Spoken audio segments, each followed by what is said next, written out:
Hello everyone, welcome back to my channel. This is Shubhadeep Mondal, third pro part 1 MBBS student of Menzipur Medical College and Hospital. তো দেখো, তোমাদের আগের যে seat matrix আর তোমাদের যে candidate list আছে আর তোমাদের চয়েস ফিলিং স্টার্ট হয়ে গেছে। তো তোমরা আমাকে অনেকে জিজ্ঞাসা করছে যে কত কাট অফ আমি এক্সপেক্ট করেছিলাম আগের বার তোমাদের ভিডিও যেটা দিয়েছিলাম। তো তার কাছাকাছি কিন্তু কাট অফ যাচ্ছে, ঠিক আছে। ইউআর এর যদি সিট আমি বলি, আমি 107 থেকে 110 ধরেছিলাম। 119টা আছে, ওবিসি এ 25টা আছে, ওবিসি বি 18টা আছে, ইডব্লিউএস 31টা আছে, এসসি 68টা আছে, এসটি 28, আর শুধু ওবিসি 3টে আছে। ঠিক আছে, এবার এটা কোথায় যাবে, ওবিসি এ না ওবিসি বি তে, সেটা তোমাদের র্যাঙ্কের উপর ডিপেন্ড করছে, চয়েস ফিলিং এর উপর ডিপেন্ড করছে।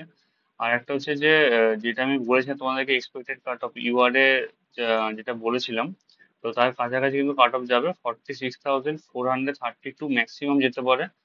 আর তোমাদের ওই 46,139 থেকে, তো এর মধ্যে কাট অফটা যেতে পারে। আর ওবিসি এ হচ্ছে 51,478 এর কাছাকাছি যেতে পারে।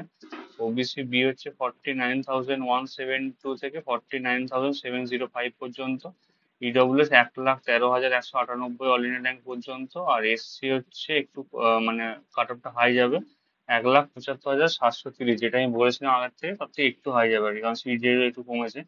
এসটি হচ্ছে 6.35 লাখের কাছাকাছি। তো এটা আমি যেটা দেখো, আমরা তোমাকে যেটা বলেছিলাম তারই কাছাকাছি যাচ্ছে। তো অনেকেই তোমার জিজ্ঞাসা করছে, তাই জানিয়ে দিলাম। এরপরে সমস্ত রকম ভিডিও তোমাদের ফার্স্টে এমবিবিএস নিয়ে পরে আসবে আমার পরীক্ষার পরে। তো সবাই চ্যানেলটা সাবস্ক্রাইব করো, শেয়ার করে দাও। Thank you very much.